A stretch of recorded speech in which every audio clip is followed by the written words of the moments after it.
B'siyata d'shmaya, we're going to learn Brachos Daf Samach Aleph. We're going to start right at the top of the Amud. Says the Gemara.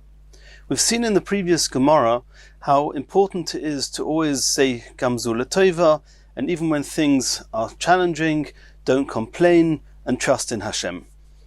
In similar vein, says the Gemara, V'omar Rav Huna Omarav Mishum Rabbi Meir. L'oilam yehei dvarav shel adam mu'atim lifnei HaKadosh Baruch Hu. A person should always spare his words, especially when responding to a challenging situation. Shenemer, as it says in the pasuk, al tavahil al picha. Don't be rash with your mouth. V'libcha al yemahir lohoitzi davar lifnei Elokim, and don't let your heart be hasty to utter a word before Hashem. Ki Elokim bashamayim ve'ato al ha'oretz, because Hashem is high up in heaven, so to speak, and you're down here on earth with a very limited perception. Al kein yud varecha mu'otim, and therefore your words should be few. Rashi in Keheles explains that this is talking about l'daber kosher klape malo. Don't complain, go easy. Continues the Gemara. Dorash Rav Nachman bar Rav Chizda. Mai dichsiv vayitzer Hashem Elokim es ha'odom. The pasuk in Parshas Bereishis says that Hashem created, He formed man, and the word vayitzer is written with two yuds. Vayitzer Hashem Elokim es ha'odom b'shnei yudim. There's two little yuds in the word vayitzer, He formed. Shnei yotzorim bora HaKadosh Baruch Hu. Each yud refers to a different yetzer, an inclination, and the person was created with two inclinations, echod yetzer tov, ve'echod yetzer ra, to reflect on the fact that Hashem formed man with two yitzorim, with two inclinations. The word vayitzer has two yuds. Maskif lo Rav Nachman bar Yitzchak. He's going to ask a question on this. Elo me'ato behema de lo iksiv bo vayitzer. When Hashem formed animals, it does not say vayitzer. The word vayitzer that it says by the animals has one yud, not two yuds. Are you suggesting les lo yitzra, that the animal does not have an evil inclination? We see that it can damage, it bites, it kicks. So you see that even an animal has an evil inclination. So why by the animal does it not say vayitzer with two yuds? The Gemara is going to offer a second explanation why there's two yuds in vayitzer regarding man. The Omer Reb Shimon ben Pazi, Oili mi yotzri, oili mi yitzri. It's not talking about the two inclinations. The two yuds, one is talking about yotzri, which is my creator, Hashem, and the other one is yitzri, my evil inclination. Only man has this battle that if I'm going to listen to my Yetzer Hara, then my Yetzer Hara is going to leave me alone, but Hashem will be annoyed with me. If I listen to Hashem, then Hashem will be happy with me, but the Yetzer Hara won't give me any peace. And that's the two yuds that man have to battle with during their lifetime. Inami Rabbi Yirmiyah ben Elazar. Another explanation for the two yuds we see from Rabbi Yirmiyah ben Elazar. Dam Rabbi Yirmiyah ben Elazar, du partzufin bara HaKadosh Baruch Hu ba'odom harishon. Hashem created man with two forms, with two figures. There was Adam, shenemar, as it says, Adam Ochir vokedem tzartoni. You formed me from the back and you formed me from the front. So it seems that there's a double formation. The one man that was created was formed with two forms, with two figures, and these two figures are hinted to in the two yuds of vayitzer, and we're soon going to see in the Gemara what this means. Continues the Gemara. Vayiven Hashem Elokim es hatzela. It says that Hashem built up the side of Adam. Hashem took away, severed the side of Adam. He put Adam Rishon to sleep. He took away a tzela, a side, and from that he built Chava. He built a woman. As the pasuk says, "Vayiven Hashem Elokim es hatzela asher lokach min ha'adam le'isha vayivea ela Adam," which means that he took this side and he made from it his wife, made a woman from it. Rav Shmuel Chad Omar Partzuf v'Chad Omar Zonov. This side that was taken away from Adam Rishon, what was it when it was still within Adam? Was it a Partzuf? Was it a figure? Or was it a tail? Says the Gemara, according to the opinion that says that even before Hashem separated Chava from Adam, then she was a second paratzuf, a second figure in Adam, then we can understand Hainu d'chsiv ochir v'kedem tzaratoni, that I had a form on my front and I had a form on my back, as if to say back to back. They were two human beings. It was one Adam, it was one man, but his whole back part of him was Chava, was his wife. Elo l'mando amar Zonov, the opinion that says that this tzela, this side from which Hashem made Chava, was a tail. My ochir v'kedem tzaratoni. Why is what was at the back called a tzaratoni, called a form? It was just a tail. Says the Gemara Kedarib Ami, the Amar of Ami, ochir l'maisa bereishis v'kedem l'puronus. You're right. And the pasuk ochir v'kedem tzaratoni means something else. It means ochir. Doesn't mean the back of Adam. It means the last. We were the last. Man was the last in creation, and kedem doesn't mean the front part of Adam. It means first. We're the first to receive poronios, to receive misfortune, and the Gemara is going to discuss that. Says the Gemara, Bishlei ma'ocher l'maisa bereishis, to say that we were the last in creation, that we understand. Dole ibri ad maila shabsa. Man was only created on Friday, right before Shabbos. The whole of creation was created before him. Elo v'kedem, the poronio is this, that we are the first for misfortune. Poronios demai, what sort of misfortune are we talking about? Ile poronios de nochash, are you suggesting that it's the misfortune that came about consequent from eating from the Eitz Hadas? Votanya, we learnt in a brisa that Adam, man, was not the first one to be punished after that sin. He was actually the last one to be punished. Rebbe Omer, B'gdula, when it comes to prominence, maschilin min hagodol, you start with the most prominent person. U'biklola, when it comes to misfortune and curse, maschilin min hakoten, you start from the least prominent person. B'gdula maschilin min hagodol, where do we find that when it comes to a prestigious, a prominent matter, that you start with the most prominent person? The Chsivit says in the pasuk, Vaydaber Moshe El Aaron ve'el Elazar ve'el Isamar bonov hanisorim kchu v'gomer, which means that Hashem first spoke to Aaron and his brother, and then to Elazar, and then to Isamar, the two children of Aaron, and then to the rest of Klal Yisrael. So you see that since Moshe was teaching Torah, he started with the most prominent person, and then went to the less important people. What's the proof that regarding misfortune you start from the least prominent? Batchila niskalil nochosh, because we find that after the chet of the Eitz Hadas, the first one to get the curse was the nochosh. He was the first one to be punished. Ulebesoif niskalo chavo. After that, it was Chava that got cursed. And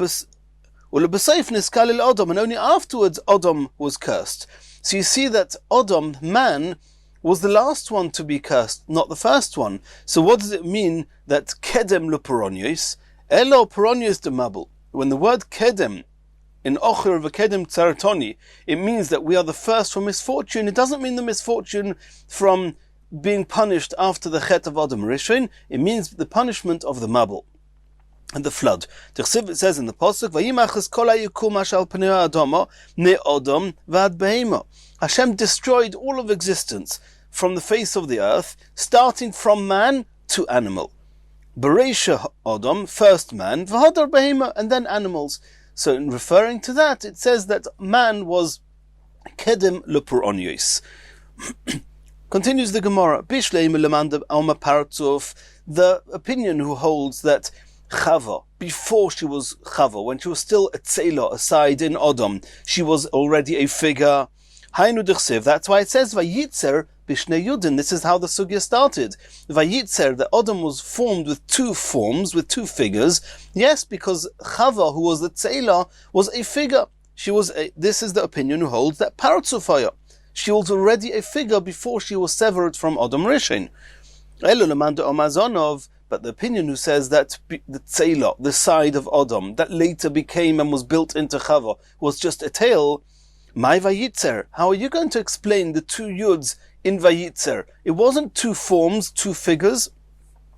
Says the Gemara, Reb Shimon ben Pazi, like we saw before, there's another way of explaining the two yuds. Like Reb Shimon ben Pazi, the Omer Reb Shimon ben Pazi, Oili miyotzri, Oili miyitzri. It's not referring to the way he was formed, it's referring to the inner struggle that every man has between his yotzer, his creator, and his yetzer, his evil inclination. Continues the Gemara. According to the opinion that says that the tzela was a Paratzuf was a figure. That's what it means when it says that Hashem first created man. He created them zachar unekeva. He created them man and female. According to the opinion that says that this tzela of Adam was a mere tail. My zachar unekeva bara'am. He created them man and woman. He didn't. He only created a man with a tail. Later, he formed Chava from this tail, but he didn't create them man and woman. Says the Gemara, Rebavo Romi. Rebavo actually asked a seeming contradiction from two psukim. Ksiv in one pasuk it says Zachar nekeva bara'am. When Hashem created them, He first created them man and woman. Bara'am is a plural term. He created two. And in another pasuk, it says, "Kibutzele melikim oso es ha'odom," that Hashem created him in single term in the image of Hashem, in the image of God. So you see, it was just a single person, a single human that was created. It wasn't a double. So that's what Rebavo asks. How can that be? Says Rebavo, I'll explain it to you. Batchila ola b'machshava livroi shnaim. Before Hashem created the one, before Hashem created the single man called Adam, He already had an intention that He would later make them into two, because for creation to become whole, you need two individuals to be working together. They cannot be one. And the intentions that He would have two at the end, that intention preempted even His creation of one. So the pasuk that says Zachar nekeva bara'am was His intention that there would be ultimately two. But when it says that B'tzelem elikim also as Adam, because in practice Hashem first created Adam with Chava being part of a side of him, not being two, in order that later that one would become two, and that would be the purpose of creation. And the Mefarshim explain why, if Hashem originally intended them to be two and actually made them into two, why did it have to go through the stage of them being one?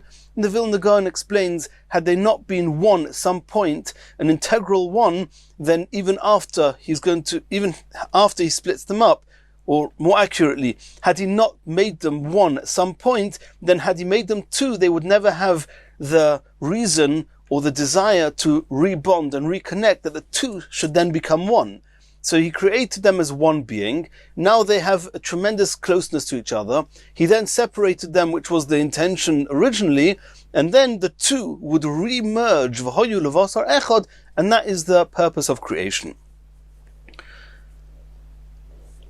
So that's now how we've answered that according to the Man Da'oma that says Zonov, we asked a question, how do we understand Zachar nekeva bara'am? The answer is that it's referring to Hashem's intention. It's true that when He created man, it was just one, and it was a Zonov, the side of him that would later become Chava was just the tail. But His intentions were that it would become two, and that's the bara'am. Continues the Gemara. According to the opinion that says that this side of Adam that was later to become Chava was a figure, was a form, then I can understand that when Hashem separated Chava and He severed the whole side, the whole back of Adam, He had to replace that, He had to close what was missing from Adam with basar, with some flesh. He filled the flesh in its place. If you say that the side that Hashem took from Adam that became Chava was just the tail, what does it mean that He filled the flesh in its place? There was no place, it was a tail. Hashem removed it, and that was that. What did you need to replace? Says the Gemara, Rav Yirmiyah, v'iteimer Rav Zvid, v'iteimer Rav Nachman bar Yitzchak, lo nitzcha elo lemokim hachatoch, is that Hashem had to replace the point of the incision, even where the tail was, there was a little point where the tail was first attached to Adam, and when it was taken away, that place where it was now removed, he had to replace that with flesh. Continues the Gemara. According to the opinion who holds that the side of Adam that was to become Chava was just the tail, then I can understand. Hainu d'chsiv vayiven. The pasuk says that Hashem built Chava. Vayiven Hashem elikim es hatzeilu. It had to be built up. It was just a tail. Hashem built it to become a fully formed being, a human being called Chava. If you say that Chava was a fully formed being, a figure, even before it was severed from Adam and Hashem just separated them, Mai vayiven. What does it mean Hashem built Chava? She didn't need to be built. She was already built from the time that she was created with Adam. Says the Gemara, look at the Reb Shimon ben Menasya. The Dorash Reb Shimon ben Menasya, Mai d'chsiv vayiven Hashem es hatzeilah. Shimon ben Menasya explains, what does it mean that Hashem built this side of Adam and made it into Chava? What does that mean? That Hashem braided Chava's hair and brought her in front of Adam Rishon with braided hair. In the places overseas, in the Kliasa, they call a braider Bnayasa, a builder. And the truth is, in Hilchas Shabbos, one of the reasons you're not allowed to braid hair on Shabbos is because it's similar to boine, to building, and this is the source that braiding hair is considered building. Dova Acher, says the Gemara, Vayiven, Omar Rav Chizda, Va'omrilom Masnit Tana, either Rav Chizda or a Brisa said as follows. It wasn't that Hashem now built Chava, she was there already before, according to the opinion that it was a paratuf. It's telling us that Hashem, He created her in a formation of a building. That what? Ma oitzer, in the same way as a storehouse. Ma oitzer zeh, kotzor milamalo, v'rochov milamata. It's narrow at the top and wide at the bottom, kedei lekabel es haperis, in order that all the fruits and the produce could be kept in it, and there wouldn't be too much pressure on the fruits at the bottom from the weight of the fruits on top. Therefore, the top of the warehouse is narrower than the bottom. Af isha, so too the womb of a woman, ktsara milamala, it's narrow at the top, uruchava milamata, and wide at the bottom, kedei lekabel es havlad, in order to contain an embryo that is going to become a child. The end of that pasuk is that after Hashem built Chava, he brought her in front of Adam. The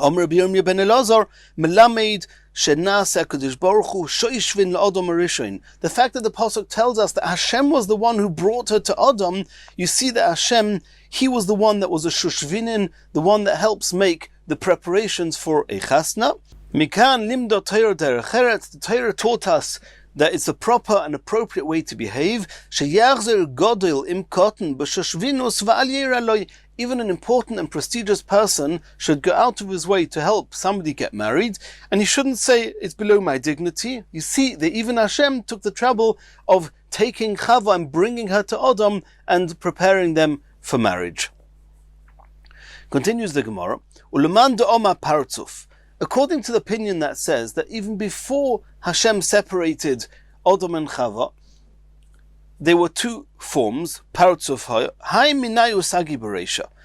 So there were two fully formed beings. There was Adam, the male, on one side, and back to back was Chava. Which one would go first? Who would follow who? Who would be leading?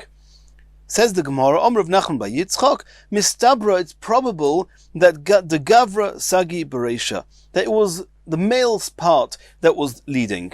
The Tanya lo yahalich odom achire isha baderech, the Brisa says that a man should not follow behind a woman when he's going in the street, vafil ishtay, even if it's his wife.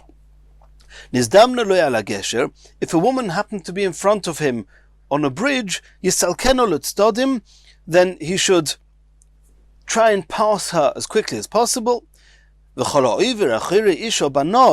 somebody who passes behind a woman when she is wading through a river, and naturally in order to keep her clothes dry she would lift up her clothes, and it would be immodest for a man to be behind her at that point. If a man is behind a woman in that position, then he's lost, he has no portion in the world to come.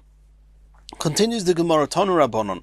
We learnt in a Brisa, Hamartze mois leisha, if somebody counts out money for a woman, miyodoi leyodo, he gives her one coin and another coin. While he's counting, he's constantly giving her coins, kedei leistakil bo, in order to use the opportunities to gaze at her. Afilu yesh biyodoi teiro maisim tovim kamoishe Rabbeinu, even if he possesses Torah and good deeds similar to those of Moshe Rabbeinu, lo yinoke medina shel Gehenim, he's not going to be saved from being punished in Gehenim. Shenemar, as it says in the Pasuk, Yod leyod lo yinoke ra. Hand to hand, which the Gemara says now is referring to somebody who gives coins into the hand of a woman. Lo yinoke ra, will not be spared from evil, from punishment. Lo yinoke medinam shel Gehenim, he's not going to be spared from the judgment of Gehenim.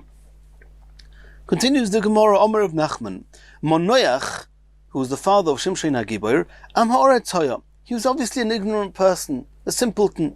Tersiv, it says in the Pasuk, Vayelech Monoyach acharei ishtay, Monoyach followed his wife. We just learned now that it's inappropriate for the woman to be leading and the man to be behind. A man should be leading. And Monoyach, who let his wife ladies first, that is a sign that he was an Am ha'oretz.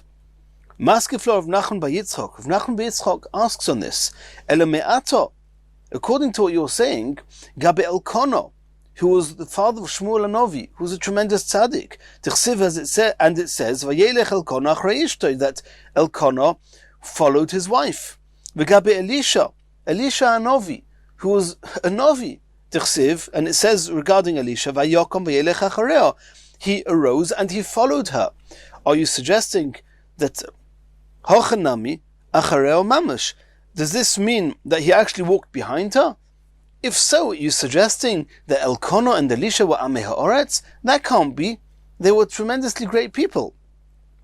Elo, what does it mean? Acharei dvoreo v'acharei atzoso. It must mean that following her doesn't mean he was following behind her. It means he followed their advice. They were humble enough to seek advice from their wives. If so, says the Gemara, it could be that regarding Monoyach, he was not so known to be as a great tzaddik like Elkanah and Elisha, but if it says that he went after his wife, maybe it means he followed her advice. You don't have a proof that he actually followed her and walked behind her, so you don't have a proof that he was an Amoritz. Omer of Ashi, ulemai duk Omer of Nachman, Monoyach Amoritz hoya.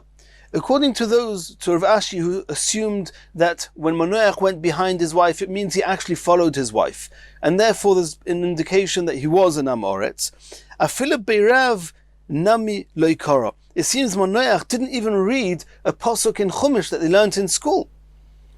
Vatokom shenem, as it says in the pasuk, Vatokom Rivka v'nariseo, that Rivka with her maidens arose. Vatirkavno ala gemalim, they rode upon the camels. Vatilachno achareo ish, and they followed behind the man. V'loi lifneo ish, and not in front of the man. So you see clearly that in the pasuk that he should have learnt in school that it's inappropriate for a woman to be in front and not behind. Omer Rabbi Yochanan, says Rabbi Yochanan, acharei ari, it's preferable, it's better to go behind a lion, v'loi acharei isha, and not behind a woman. The dangers of going behind a lion are physical. It's only going to risk Olam Hazeh. Going behind a woman could bring a person to Averis, which will jeopardize his Gan Eden, his Olam Haba. Acharei isha, better to go behind a woman. Because going behind a woman, even if Chas v'Shalom he would want to do an Aveira, it could be she won't want to do the Aveira. It's not entirely in his hands. But following an idol, if a person suddenly decides to do something to serve the idol, there's no one's going to stop him. So rather go behind a woman than behind an idol. It's better to go behind an idol where it's just a risk that you might follow and want to serve the idol, but if you choose not to, then nothing's happened. But don't go behind a Beis HaMedrash, a Beis HaKnesses, where they are davening and not going to the shul, because then you are displaying it's almost kfira and the lack of Oil Malchus Shemayim, as if you don't care about shul and you don't care about tefillah. And that's very, very serious. So however the Gemara says, and we've seen this earlier on in the Masechta, this is only true if he's not carrying something. If he's carrying, then everyone sees that he's going behind shul, and the reason he's not going in is not because he couldn't care about davening or he couldn't care about shul, it's just because he's carrying something, he's on his way. If he's carrying something, then there's no problem to go behind the shul. And this is only true if the shul doesn't have a different entrance on the other side. If there's another entrance on the other side, then people who see him walking past this entrance will not assume that he couldn't care about the shul. They'll just assume that he's possibly going into a different entrance. This is only true if he's not riding on a donkey. If he's riding on a donkey, we're not worried, because people can see that he's on his travels and he happens to be passing the shul. It's not as if he's slowly walking past the shul and ignoring it. It's only true if a person is not wearing tefillin. If he's wearing tefillin, there's no problem, because the very fact that you're wearing tefillin shows that you have Yiras Shamayim, you care about Hashem, you care about His mitzvahs, and people will take it for granted that if the reason you didn't go into shul is not because you're disregarding tefillah and Hashem. Continues the Gemara. Omar Rav, Yetzer Hora Doime Lezvuv. The evil inclination resembles a fly. Vayoshev ben Shnei Miftachei Lev. It sits between the two entrances into his heart. Shenemer, as it says in the Pasuk, Zvuvei Moves, the flies of death, Yav Ish, they corrupt, Yabia Shemen Rekeach, and they destroy the perfumed oil. So you see from there that the flies are called Zvuvei Moves, and this is referring to the Yetzer Hara that destroys the good name that a person had before he did Aveirus and should have kept.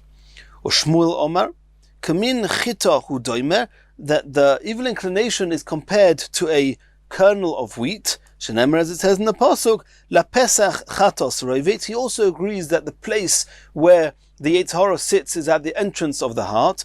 But since the Yetzer Hara here is called chatos, and chatos is the same word as chita, and actually in the Torah sometimes chatos, referring to sin, is written without the aleph, and then it's really using the same word as chita for wheat.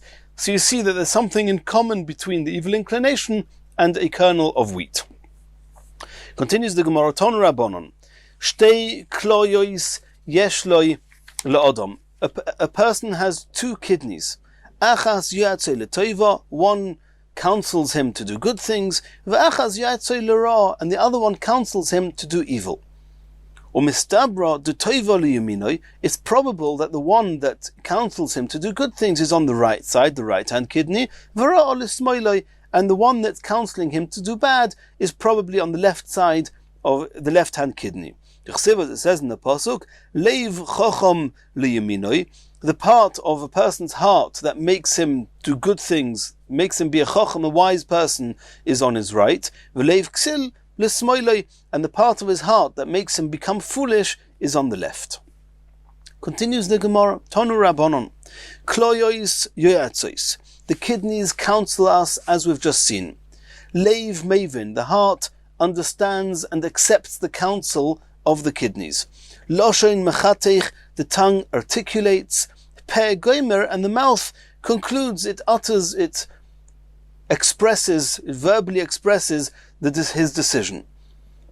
Veshet, the esophagus, what we often call the food pipe, machnis umoitzi kol minei meichel, it takes in and out all types of food. Kono, the windpipe, moitzi koil, it gives out the voice, the sounds. Rea she'eves kol minei mashkin, the lungs draw all types of liquids. Koved, koyes, the liver, is responsible for our anger. Mora, the gall, zoirekes boi tipa umanichosoi, it injects a drop into the liver and calms it down. Tchoil, the spleen, soichuk, causes laughter. Kurkovon toichen, the part of the food, part of the digestive system, digests the food, grinds the food. Keva, yeshena, the stomach, sleeps, it induces sleep. Af, near, the nose, induces wakefulness. And the Brisa carries on, ne'er yoshon, yoshon haneir, if the stomach that's supposed to or is responsible for sleeping starts to waken the person, and the nose that's responsible for wakingness starts putting the person to sleep, nimaik v'hoilech, then slowly this person is going to die. Tana, in the Brisa we learned, im shneim yeshenim, oy shneim neurim, if both the stomach and the nose are both responsible for keeping the person awake or responsible for putting him to sleep, then the person miyad meis, he's going to die very, very soon. Continues the Gemara, Tanya we learned in the Brisa. Rabbi Yossi Omer, tzadikim yetzer toiv shoifton. Tzadikim are ruled by their good inclination. Shenemer, as it says in the Pasuk, V'libi cholol b'kirbi.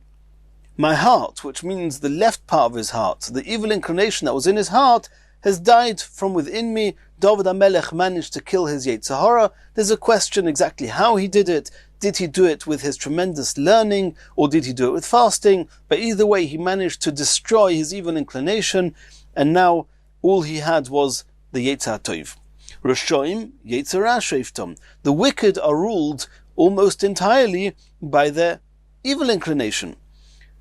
Shenemar, as it says in the Pasuk, Nu'um Pesha L'Rosha, evil speaks to the wicked, Bekerev Libi, so David HaMelech said this in his heart, Ein Pachad Elikim L'Neged Einov, and the fear of Hashem is not before the eyes of this Rosha.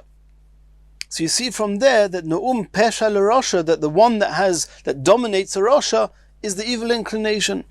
Beinoinim, somebody who's 50-50, he's not a Tzaddik Gomor and not a Rosha Gomor. Zeh v'zeh Sheifton, both of his inclinations rule him.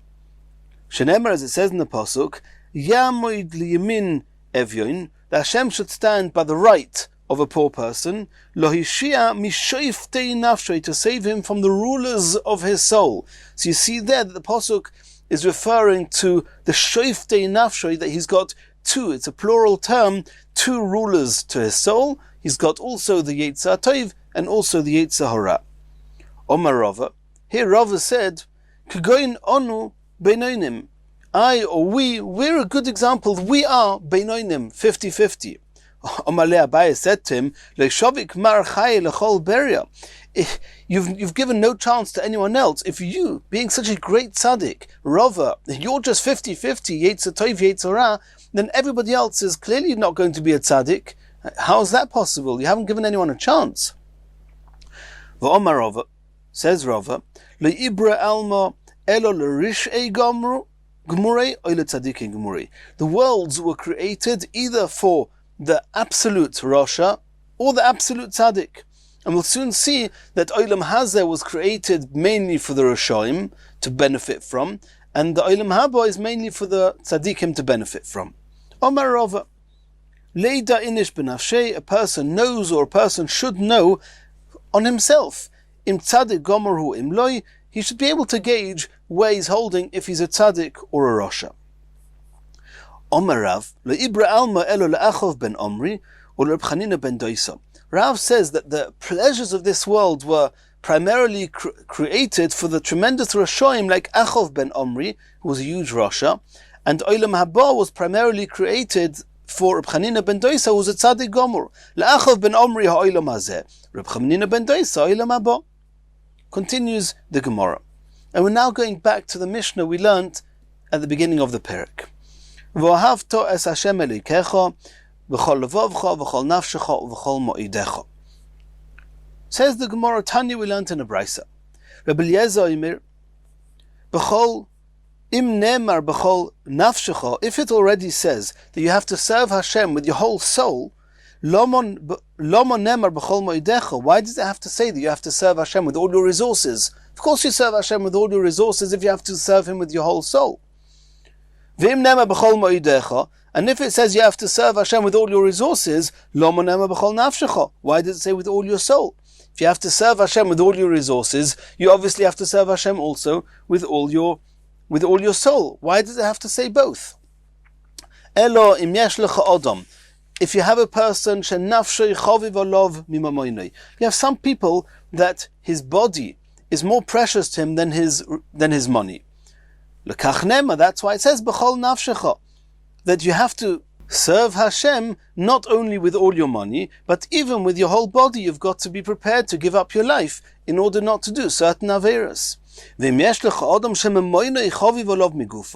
And if you've got a person that for him money is even more important than his body, than his life, that's why the pasuk says that if you're such type of person, not only do you have to give your life away for Hashem, you even have to give all your money away for Hashem when necessary. Rabbi Akiva said that you have to love Hashem even if He takes your soul from you, and we're soon going to learn about this now. Tonu Rabbanon. At one point, the Roman government, the regime, a wicked regime, they decreed that nobody in Klal Yisrael is allowed to engage in Torah learning. Bo Popus ben Yehuda. Popus ben Yehuda came, umotzei l'Rebbe Akiva shehoyo makil kehelos barabim v'oisik b'Torah. Popus ben Yehuda found Rebbe Akiva who was gathering public assemblies and was teaching them Torah, and that was against the law. It was punishable by death. Omar Lei, Popus said to Rebbe Akiva, are you not afraid of the government of the Romans? They're going to catch you. Omar Lei, Rebbe Akiva said to him, I'm going to give you a parable, and then you'll understand me. This is similar to the following scenario. There was a fox that was walking alongside the river. And he saw that fish were running away. They were all jumping from one place to the next, clearly not at ease. The fox said to the fish, what are you running away from? The fish told him, the nets that the fishermen are bringing to catch us, we're trying to run away from them. The fox said to the fish, would you like to come up to the land? There's no fishermen on the land, and then you'll be safe from their nets. V'nodur ani v'atem kashem shedoru im avuseichem. And then we'll live together in the same way as our forefathers, as our ancestors. The fox said to the fish, once upon a time, before you fish needed to be in the water, we were all living on the land together. It was obviously foolish, there's no such thing. But that's what the fox said to the fish. The fish said to the fox, are you the one that everyone says that you're the cleverest amongst the animals? It seems that you're not one bit clever, you're actually a great fool. Here in the water, which is our life, this is where we live, we're afraid of the fishermen. If we were to leave the waters and come to the dry land, which is actually where we die, there we're going to be safe. All the more so we have what to be afraid of. Afanachnu, says Rebbe Akiva to Popus ben Yehuda, we're busy in engaging in Torah, which is our lifeline. Torah is our life and gives us the length of our days. And nonetheless we feel threatened by the dangers and the threats of the Romans. If we're going to drop Torah and lose contact with our lifeline, even more so our survival is going to be at threat. Omru, Chazal tell us, it didn't take a long time, they arrested Rebbe Akiva, and he was jailed. It happened to be that Popus ben Yehuda was also caught for some crime that he did. And luck had it that he was put in the same prison cell together with Rebbe Akiva. Here they are meeting once again. Rebbe Akiva said to him, Popus, what brought you here? I know why I'm here, you know why I'm here, but why are you here? Papa said to him, Ashrecha Rabbi Akiva, fortunate are you, Rabbi Akiva, shenitfastu al divrei Torah. You were arrested because you were learning Torah. Oy loy lepopos, woe to popos, shenitfas al dvarim b'telim. I got arrested on meaningless things. When they took Rabbi Akiva out to be killed, it was the time that one's supposed to say Kriyas Shema. And Rabbi Akiva wasn't going to let the fact that they were trying to kill him stop him saying Kriyas Shema b'zmanoi. They were combing his flesh with iron combs. And Rabbi Akiva was being mekabel el malchus shemaim exactly as he would every day while saying the Shema. It was the zman of Kriyas Shema. Omroi Talmidov, his Talmidim said to him, Rabbeinu, at kan, even to this extent you're being mekabel el malchus shemaim in such a precarious situation. Omar Lohem, Rabbi Akiva said to him, Kol yomai yitim mitzdayer al posuk zeh. All my days I was hoping and pained in the hope that I would be able to actually perform a mitzvah whilst being killed. B'chol nafshecha, afilu noitles nafshecha, to love Hashem and to keep His Torah mitzvahs even when you're being killed. Omarti, mosayova liyodev kameno. I said to myself, my whole life, when will the time come that I'll be able to do a mitzvah in such an amazing and such a perfect way?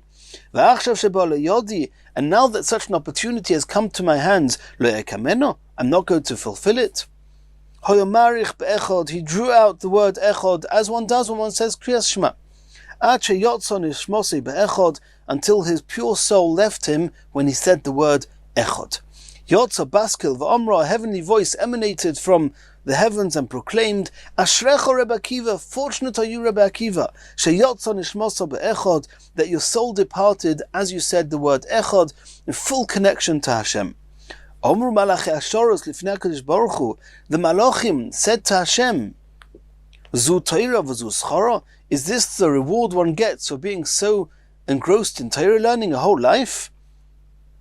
Does the pasuk not say, Mimsim yodcha Hashem, Mimsim? V'goimer, does it not say, I'd rather be among those that die by your hand, Hashem, a regular death, rather than die in the hands of man? Omalohem, Hashem said to them, Chelkom b'chaim, Rabbi Akiva and all his friends who got killed al Kiddush Hashem, they have a portion in Olam Haba. Yotza Baskil v'Omra, a Baskil, another heavenly voice emanated and said, Ashrecha Rabbi Akiva, fortunate are you, Rabbi Akiva, she'atam azuman l'chai Olam Haba, that you are ready and prepared to enter Olam Haba. Continues the Gemara. We saw in the Mishnah at the beginning of the Perek, Lo yekal odom es roishei keneged shar hamizrach, a person is not allowed to behave lightheadedly opposite the eastern gate of the Beis Hamikdash and Har HaBayis, even outside Yerushalayim, shehu mechuvan keneged Beis Kotrei HaKadoshim, because the gates, the eastern gates of the Har HaBayis and all the doors in the Beis Hamikdash were all opposite each other, and standing opposite this gate one can actually see right into the Kodesh HaKadoshim. Says the Gemara, Omar Rav Yehuda Omar Rav, Lo omru elo min hatzoifim u lebifnim. This is only true from tzoifim, from the place that one can see the Har HaBayis. Beyond this place one could no longer see Har HaBayis. Uberoya, and even if you are from tzoifim and closer to the Har HaBayis, if you're very low down and you can't see Har HaBayis, it doesn't apply for you. Only applies uberoya if you can actually see Har HaBayis and see your way into the Beis Hamikdash. Itmanami, a similar thing we also said from Omer Abba Bereder Reb Chia Bar Abba, Hachi Omer Reb Yechanan, who said in the name of Reb Yechanan, Lo omru elo min hatzoifim v'lifnim. This halacha that you're not allowed to be light-headed opposite the eastern gate is only b'tzoifim, if you're close enough that you could see Har HaBayis, uberoya, if you can actually see the Har HaBayis and the Beis Hamikdash from where you're standing. Ukashein geder, and only if there's no wall between this person and the Beis Hamikdash.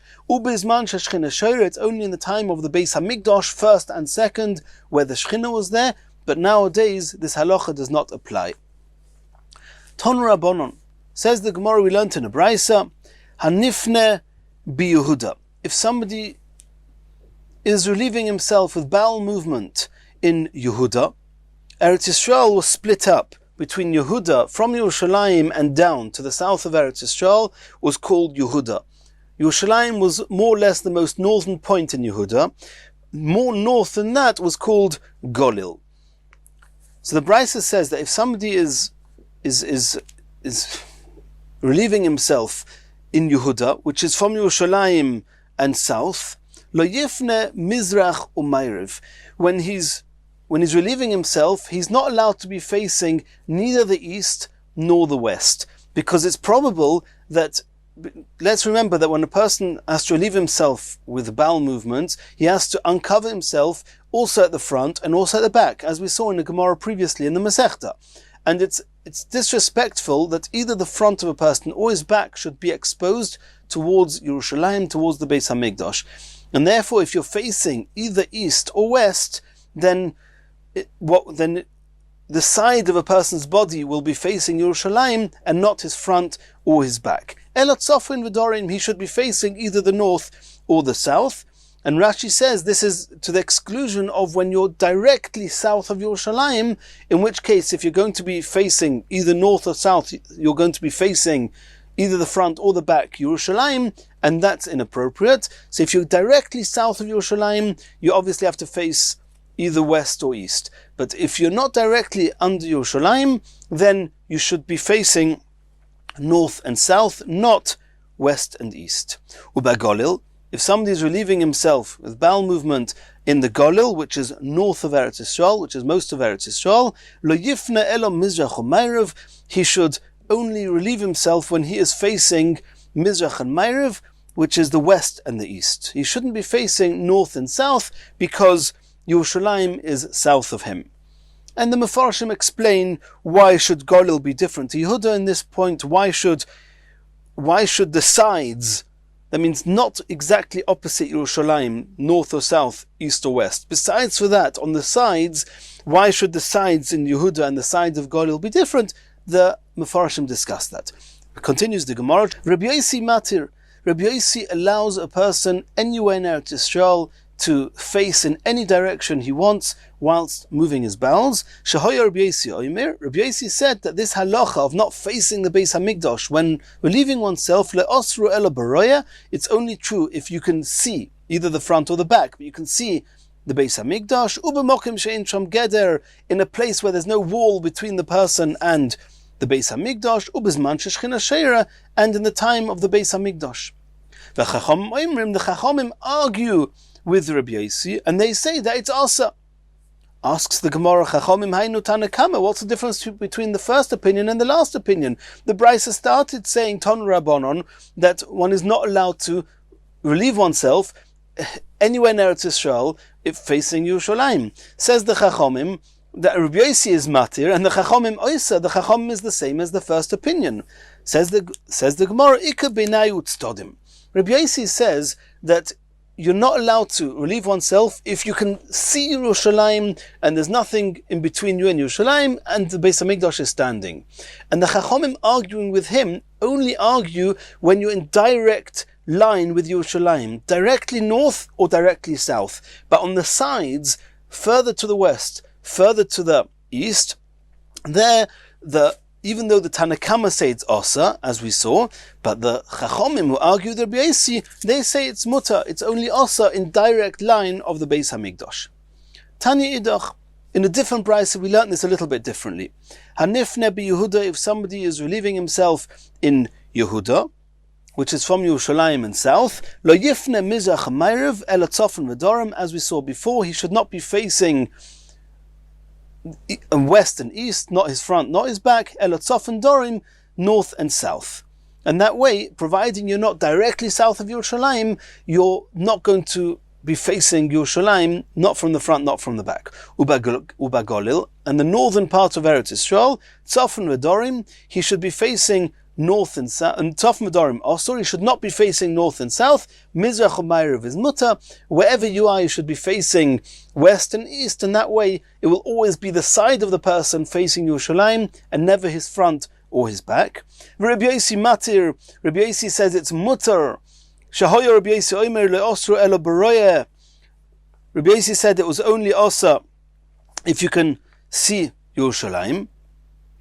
Rabbi Yehuda Omer, Bizman shebeis hamikdash kaim osur, Bizman she'ein beis hamikdash kaim mutar. Rabbi Yehuda is the one that says that this whole prohibition is only in the time of the Beis Hamikdash, not in the time of Golus, like today. Rabbi Akiva Oiser b'kol mokim. Rabbi Akiva says, not like Rabbi Yossi who says, le'osru ela baroya, it's only also if you can see Yerushalayim. It's also everywhere. Here again the Gemara asks that Rabbi Akiva hainu Tanakama. We know it's also everywhere from the Tanakama. Rabbi Yossi said it was only also if you can see it. Rabbi Akiva says, Oiser b'kol mokim. In what way are you different to the Tanakama? Says the Gemara, Ike beinayu chutz loretz. If you're outside Eretz Yisrael, according to the Tanakama, they say anywhere in Eretz Yisrael, Yehuda and Galil, you mustn't face the Beis Hamikdash. Rabbi Akiva says, b'kol mokim. He's adding on even more than the Tanakama. What's he adding on? Even in chutz loretz. If you're outside Eretz Yisrael, for example, if you're in Bovel, that's on the east of Eretz Yisrael, you should not be facing east and west bichlal when relieving yourself, because even from Bovel, you're not allowed to face Eretz Yisrael and Yerushalayim whilst relieving oneself. It's disrespectful. Says the Gemara, Rava havashadyon le livnei mizrach umayriv.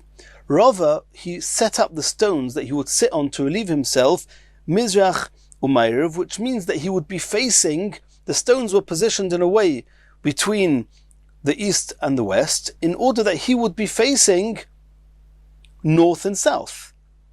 If he'd be facing north and south, in order not to face Eretz Yisrael. Ozal Abaya, Shadanu Tzofan Madorim. Abaya, he changed the stones round to face north and south. He wanted to test whether Rabbah was going to change them back, and that would show us that Rabbah holds like Rabbi Akiva, that even in chutz loretz he was in Bovel, even in chutz loretz he was makbid, or whether it didn't make a difference. All Rabbah, when Rabbah went in, taratzinhu, he straightened them out back to the position that he put them in initially. Omar, and he said, Man hai de kometzayli, who is this that wants to distress me by moving the stones round?